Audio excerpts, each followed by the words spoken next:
최근 북한이 잇따라 발사체라고 표현하겠습니다. 발사체를 잇따라 쏘아 올리면서 심상치 않게 돌아가고 있는 외교 안보 상황과 관련해서요. 두 분의 전문가를 모시고 한번 토론 비슷하게 한번 좀 진행해 보도록 하겠습니다. 이슈 맞대결.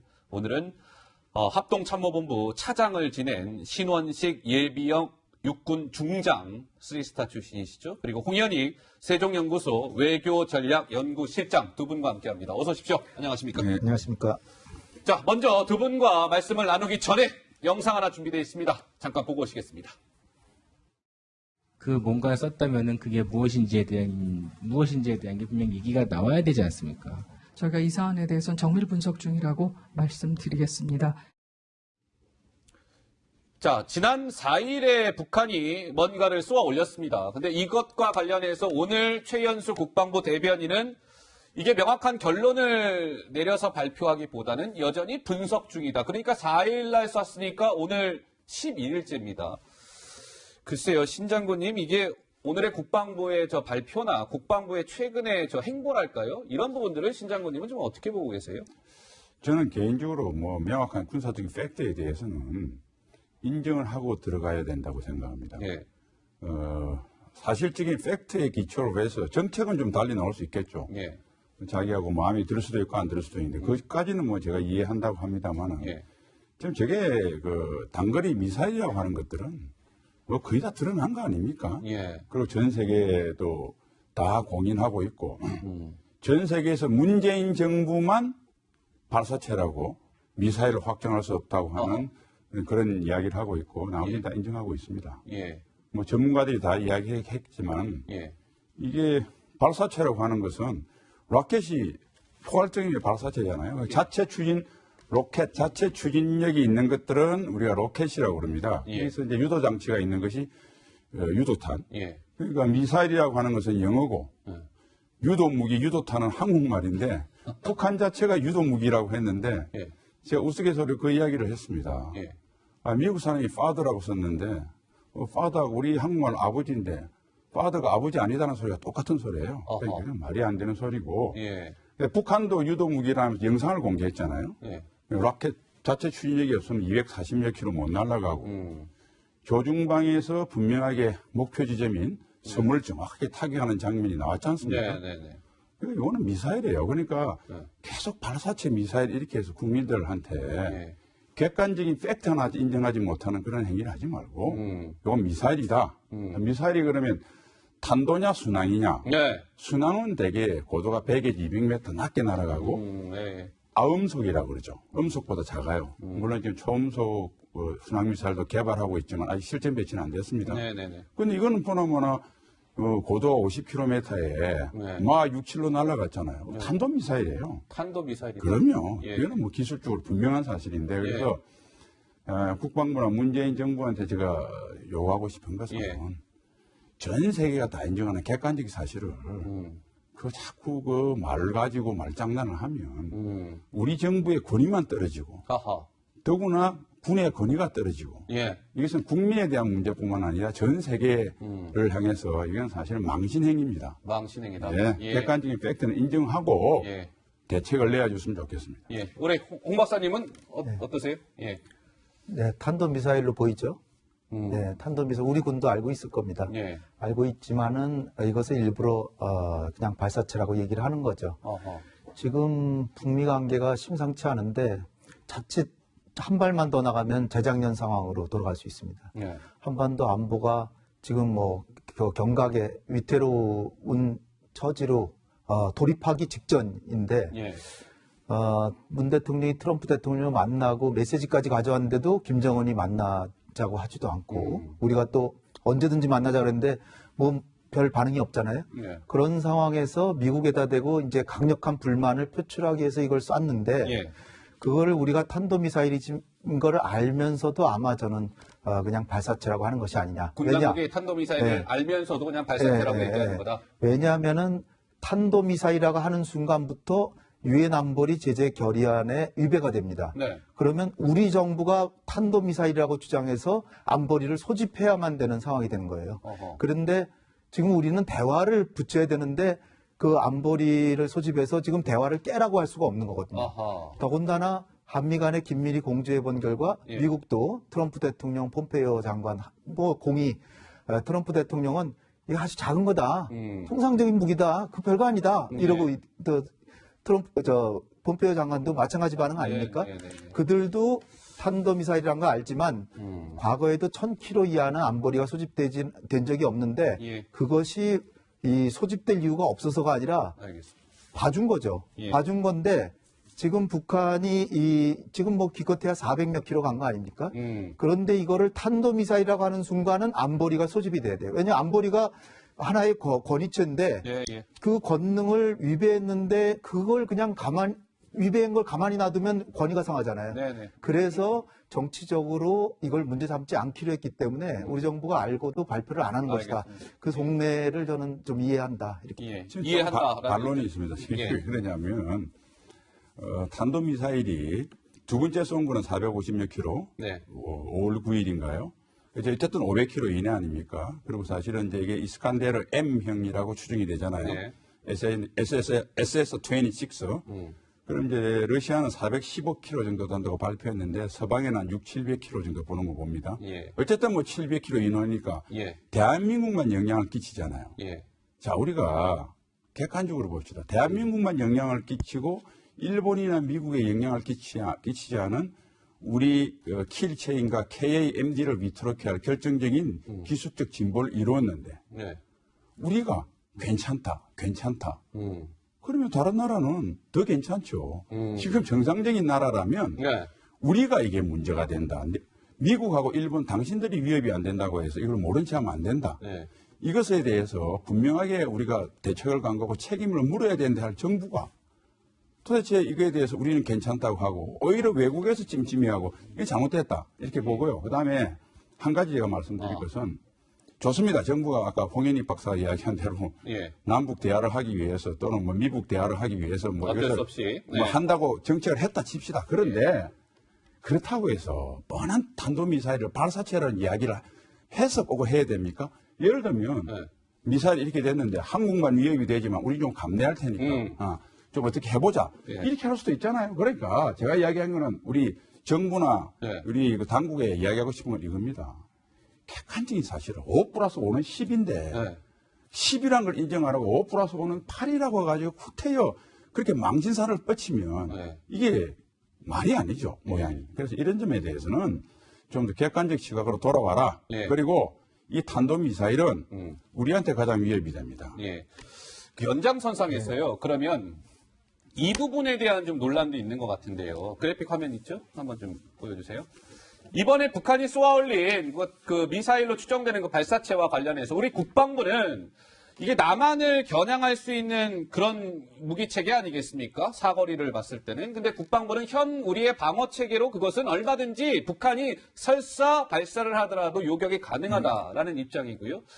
근데 일부라는 말을 단서를 달겠습니다. 일부의 군사 전문가는 아니다. 이번에 북한이 쏘아올린 거는 굉장히 빠른 속도로 낙하하기 때문에 요격이 불가능하다. 그러니까 우리 남한이 정말 큰 위협에 지금 당사자, 위협에 직면해 있다. 뭐 이런 지금 얘기가 나오는데요.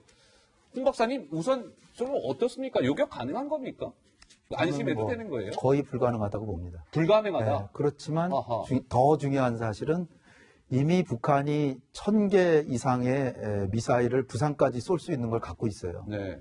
그것도 막기가 어려워요. 수도권에 쏘면. 예. 그러니까 새롭게 지금까지 막을 수 있었는데 이제 못 막는 미사일이 나온 건 아니다. 그건 분명히 제가 말씀드리고 싶고요. 예. 그러니까 부산까지도 날아가는데도 거의 맞추기가 어려운 상태예요. 왜냐하면 너무 붙어 있으니까 남북한이.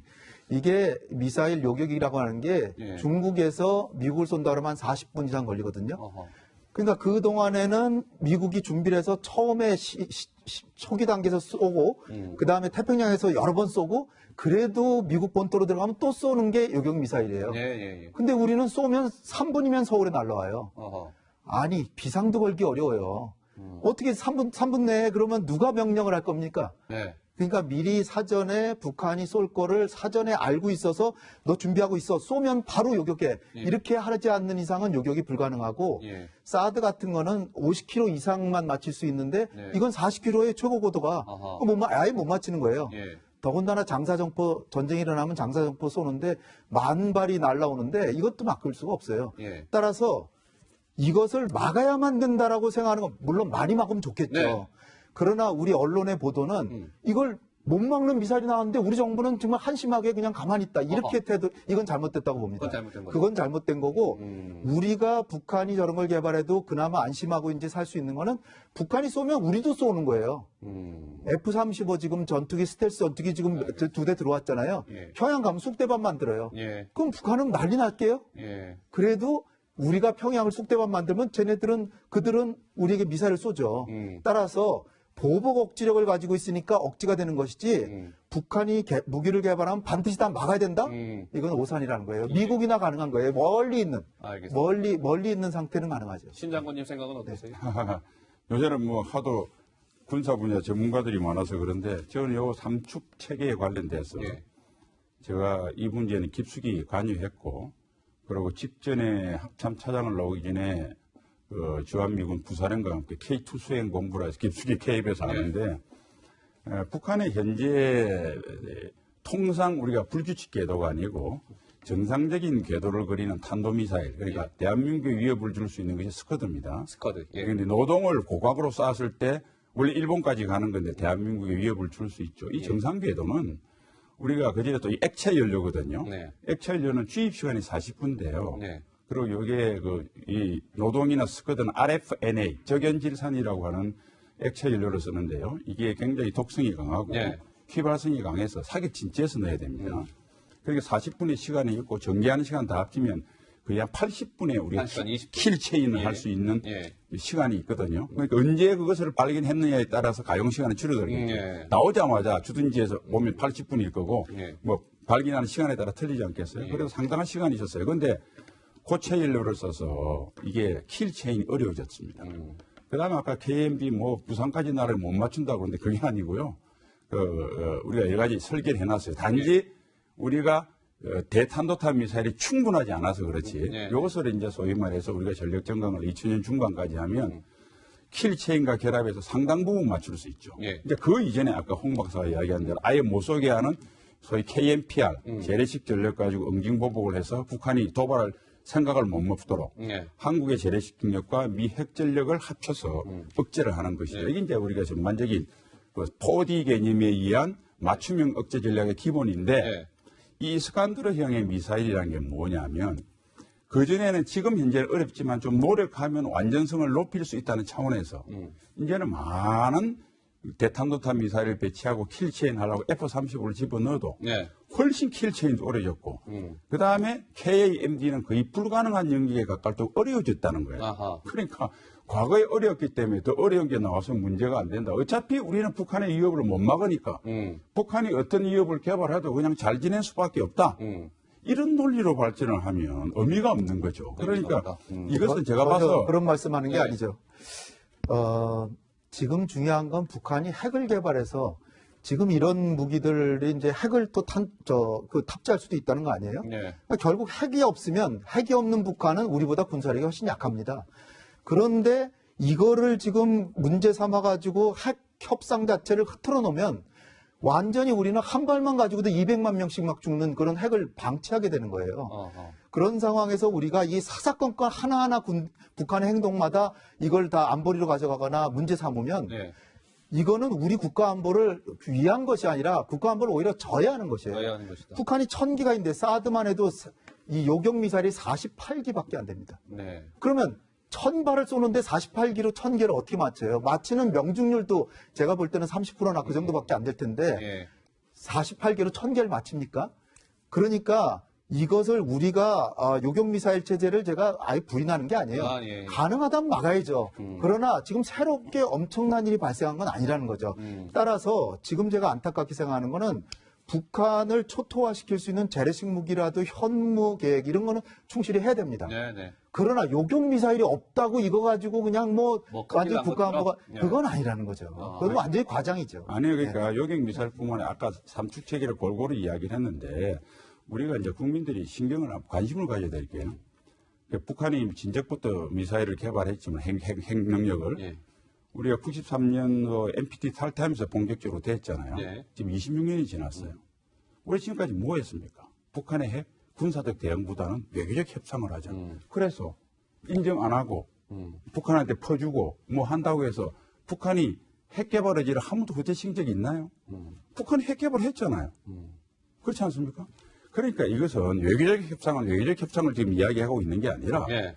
북한의 핵미사일을 쏠 수 있는 기술적 진보에 따라서 우리의 군사 패러다임을 대응을 바꿔야 된다고 요구하고 있는데 이런 걸 우리가 대비책을 갖고야 한다면 북한의 핵협상 깨자는 소리냐? 이렇게 건너뛰어요. 그건 잘못된 것이고요. 예. 그다음에 분명히 이야기하는 것은 제가 이야기했습니다. 북한의 핵이 1000개다. 미사일은 1000개지만 테일은 한 100몇십 개가 돼요. 네. 테일이라고 하는 이동형 발사대. 발사대 딱 한 발만 갖고 옵니다. 예. 나머지는 탄약고에 있어요. 예. 탄약고로 부시면 실제로 130개 정도가 핵심적인 위협이거든요. 그것을 킬체임 사전에 파괴도 하고 물론 그 전에 쏘지 못하게 우리가 응징보고에서 억제도 하죠. 지금 여기서 킬체인과 KMD는 뭘 이야기하는 거냐면 네. 최악의 경우 북한의 핵미사일을 쏘는 것을 우리 억제하지 못해서 북한이 쏘려고 결심을 한다. 그럼 지상 발사전에 우리가 사전에 부술 수 있는 역량은 얼마큼 되느냐. 그러니까 그게 실패해서 날아올 때 우리가 막을 수 있는 역량이 얼마나 되느냐. 네, 네. 그다음에 그렇게도 불구하고 떨어졌을 때 피해를 최소화할 수가 얼마냐. 예. 이 네 가지가 우리가 큰 카테고리란 말이죠. 그게 두 번째, 세 번째. 예, 예. 사전경멸과 공중요격이 대단히 어려워진 기술적 진보가 됐으니까 아. 국방부에 예. 두 번째, 세 번째, 첫 번째하고 네 번째 이야기를 하면 안 되는 겁니다. 아하. 두 번째, 세 번째 우리의 그 대응 능력을 어렵게 만들 수단이 출발을 했으니 예. 여기에 대해서 국방부가 어떤 보완이 있느냐 이걸 지금 묻고 있는데 그걸 물으면 핵협상이 깨진다. 하하. 억제하면 될 거 아니에요. 억제는 억제대로 가죠. 그러니까 제가 보면 이 국방부나 정부에서 보면 항상 논지를 흐려버려요. 아하. 예. 수비 이야기하는데 공격 이야기하고 A 이야기하는데 B 이야기해서 물타기를 해요. 그렇게 하지 마시고 우리 바보 예. 아닙니다. 다 알고 있으니까 좀 정직하게 정부는 상당히 국민한테 고리를 나가세요. 과장을 많이 하시는데요. 무슨 과장을 해요? 우리가 선제 공격을 한다라고 우리가 할 수 있다고 생각하잖아요. 생각을 해보세요. 선제 공격 할 수 있을 것 같아요? 우리가 먼저 북한이 만약에 훈련을 하러 이동하는지 우리를 공격하러 이동하는지 알지 못하는데 저건 분명히 우리 공격하기 위해서 한다라고 선제 공격을 하면 바로 전쟁이에요. 그러면 우리가 먼저 전쟁을 일으킬 수 있을까요?